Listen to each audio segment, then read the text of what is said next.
Hello everyone, Dr. Sutera here. This is going to be the first of many tutorials we're going to do throughout the semester. You will watch the tutorials before you start on the assignments. The tutorials will give you a good overview of what will be covered on the quizzes and the short writing assignments and the discussion board topics. But for the first week, we're going to just talk about some general concepts regarding our film class. We're going to look at why we study film, the importance of it, and we'll look at some items that will inform that, and also proper film viewing conditions. Now, you're going to be watching these films on your own. They're all provided for you on Blackboard. You can access them at any time. And we'll just go over some of the proper viewing conditions, things like not having distractions and looking at a film in its original aspect ratio. We'll look at some of those things. So let's go ahead and first of all, take a look at the objectives for Module 1. The first thing you'll do is you will read Chapter 1, and then you will take, you'll have two assignments. One will be a short answers assignment, and that's going to be based off of the reading, and that's worth 10 points. There's also going to be a reading quiz over Chapter 1, and that is going to be open book, and it's worth 20 points. You'll take that as a multiple choice exam or quiz. And then for going back to the short answers, that's going to be, I've given you a Word document as a template that I want you to use, and you'll upload that Word document with your responses. And then you're going to have a discussion board topic, which is worth 10 points. And that's something that you will watch a clip from a particular film, and then you will respond to certain writing prompts that I have there for you. Now, with every class, with every film, it's very important that you review the feature film screening questions. You're going to do a screening report for every film that we watch. And it's always a good idea to look at the writing prompts beforehand so you have an idea of what to look for when you're watching the film. So make sure that you take a look at the screening report for Jaws, which is the feature film that you're going to watch. And again, that's available for you, available to you on Blackboard. You can watch that at any time in its entirety. And then when you're done watching the film, you're going to go ahead and complete the screening report and submit that. It is worth 10 points. So you can see there are 4 assignments this week, and you'll have 4 assignments primarily every week. And please note that all the assignments are due on the Sunday after they have been assigned. So all of these assignments are due this Sunday night. Okay, so let's go ahead and take a look at some reasons why we study film. So film is an important part of society. It is a major part of economics. There's a social component to film. Film can be very influential. And as you can see here, some of these points that I have put up here, films are cultural artifacts of society, meaning that they tell us something about what is happening in society. Oftentimes a film that is made about the past is actually talking about issues that are taking place during the time in which the film was made. Of course, film is a form of entertainment, and again, that's something that can inform us about a particular society. We know that one of the very popular type of films lately are superhero films. So again, that's kind of an indication of where the market is going. Again, they're products, they're commodities in a capitalist structure. Other countries, their film industry is controlled by the governments. The United States is definitely not that way. It's run through private Hollywood institutions. Very powerful influence on society. One of the things that allows America to be one of the leading forces in the world is its control of media, especially film. And it can be used as a form of social influence or propaganda. Another thing that happens quite often in film is that it delivers representations of race, gender, other aspects of society. There are, going back to the superhero films, we're seeing more films made from a female perspective, like the Wonder Woman films and Captain Marvel. And of course, the films can reinforce and dispel particular stereotypes that we see.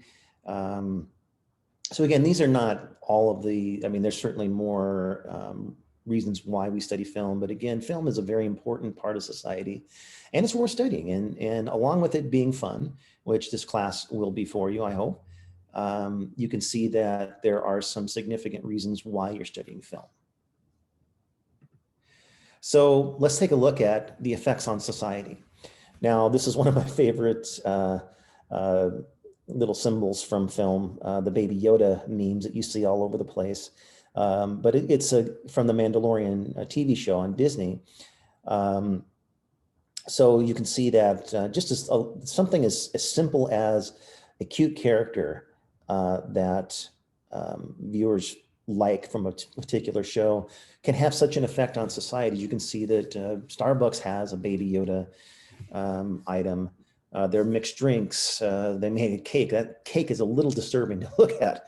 But again, this helps illustrate the importance of film and how it can be influential on society. So, and if you haven't seen The Mandalorian, I highly recommend it. It's a lot of fun. Okay, let's take a look at some of the proper film viewing conditions. Now, ideally, you could watch it in a theater, but that's certainly something that is changing. And with COVID, it's changed. It's going to change the way films are going to be viewed pretty much from here on out. Most films now are streamed, and you watch them on your viewing device, your TV, your iPhone, whatever it might be. But if you had the opportunity to see a film in a theater, you should take advantage of that, because that's how films were originally intended. And if you could see it in its original format, if you get a chance to see a film that was made on 35 millimeter, it's definitely a very good experience. Plus, there's a communal experience with being in a theater. But again, like I said, with COVID, that's changed quite a bit, and it will change forever how films are going to be viewed in the future. So again, one of the things you want to look at is when you're watching your films, try not to have any distractions. Now, I know that the contemporary viewing experience is to have multiple screens. I strongly urge you to not have multiple screens on when you are watching your films, because you're going to be asked to respond to certain concepts about the film. And if you are looking at something else, or if you're splitting your attention, it's going to be difficult to concentrate and to do well on the writing assignments. So just be aware of that. Try to watch your films without any distractions, and it will help you very much so when you're working on your screening reports. Now, one thing that I'd like to talk about, and we'll look at a little bit of this video from Turner Classic Movies about the aspect ratio of a particular film.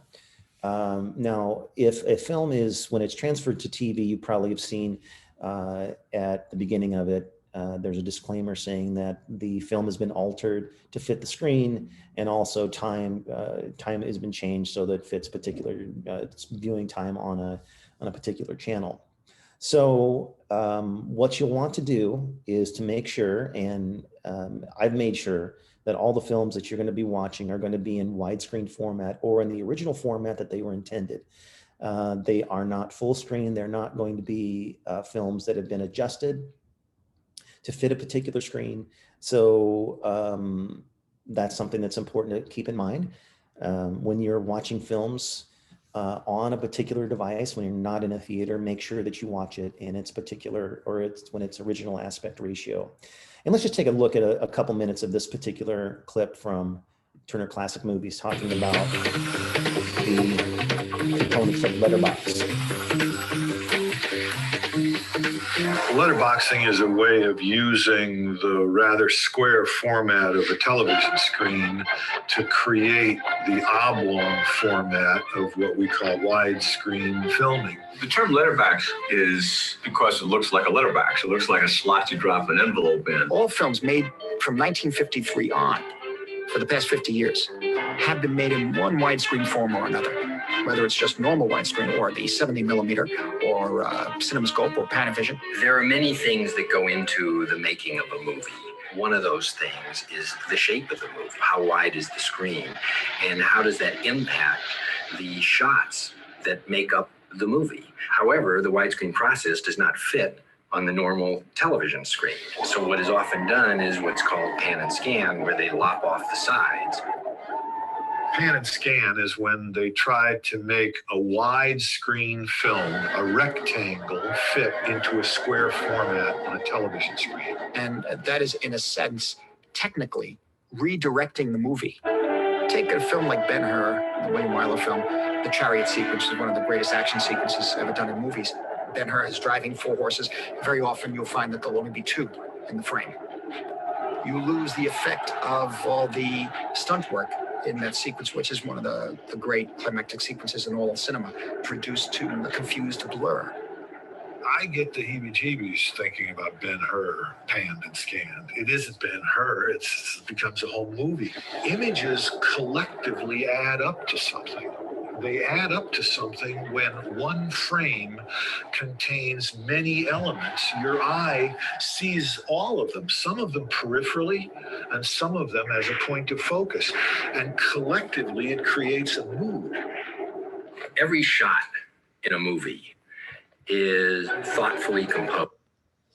Okay, so the film goes on, or the clip goes on, talking about other films that are better if you see them in their widescreen format, the original format. So please keep in mind that when you're watching films on your own, to watch in its original format.